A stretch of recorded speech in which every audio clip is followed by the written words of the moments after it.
Your customer sends you their logo and it looks fine on the computer, but when you go to print it, it's blurry. Why? Stick around and I'll answer that question and give you 7 other tips for the best DTF graphics. Hi, I'm Jeremy with DTF Superstore, and this is the second video in our series covering the basics of DTF. Today we're talking about the foundation of all quality prints, the graphic. I'm sure you've heard the phrase garbage in, garbage out. Hello, loud truck. That phrase is so applicable to DTF. It doesn't matter how dialed in your printer is, the clarity or the colors. If you try to print a graphic that's not optimized for DTF, your end result will suffer. Which brings us to tip number 1, 300 dpi, always. The default mode for images in Photoshop is 72 dpi or dots per inch, or in the case of web graphics, pixels per inch. For any DTF print to look amazing, it has to be 300 dpi. So if you have an image that is going to be printed 10 inches wide, it needs to be at least 3,000 pixels wide. Otherwise, you end up with blurry, underwhelming prints. Number 2, very design with open or negative space perform the best. This means you don't have just one solid block of ink, but it's broken up by some empty space where the shirt material is showing through, giving you a softer hand feel. You can achieve this with a color knockout or half-toning the image. Number 3, darker garments like black will require more ink.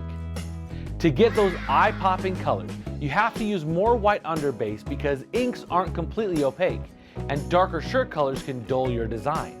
However, keep in mind that using more white underbase means the transfer will feel thicker.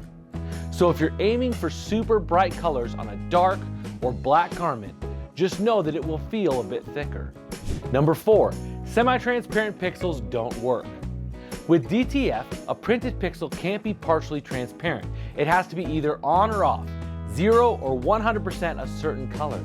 You can achieve a somewhat semi-transparent look using halftones, but be careful with designs that have drop shadows, flames, or glows that are going on darker colored shirts. If you'd like to learn more about these design techniques and the whole DTF process, we offer an in-person DTF bootcamp where we take you from beginner or intermediate to pro in just 2 days. Click on the link in the description below for more information on our upcoming bootcamps. Number 5, vector files over raster, most of the time. Vector files are created using mathematical equations to define points, lines, and curves, resulting in a smooth and precise image. They can be scaled to any size without losing quality, meaning a small vector logo can be enlarged to the size of a billboard without becoming blurry or pixelated. On the other hand, raster files such as JPEGs are composed of pixels, which are tiny squares that make up an image. When the image is enlarged, the pixels are stretched, causing the image to become blurry or pixelated. This is especially noticeable when working with images that have fine details or text. Number 6, PNGs or PDFs. Now my personal preference is PNG, but these two file types have transparency information built in. If you were trying to print a circular logo and you made it a JPEG, everything outside the circle is going to be white. With a PNG or PDF, everything outside the circle is technically invisible, or at least to the printer. If you're finding these tips helpful, let us know by clicking that like button. Number 7, the garment matters. If you're printing on a next level dry fit t-shirt that is super lightweight, you're going to need to be very careful as almost any graphic will feel somewhat plasticky. However, if you're printing on a heavy sweatshirt, you can get away with a thicker feel to the transfer.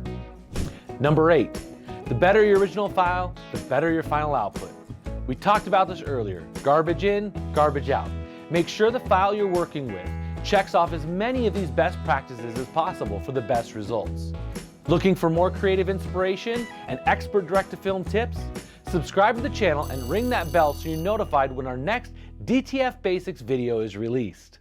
To see what it takes to get your graphic ready for print, click right here.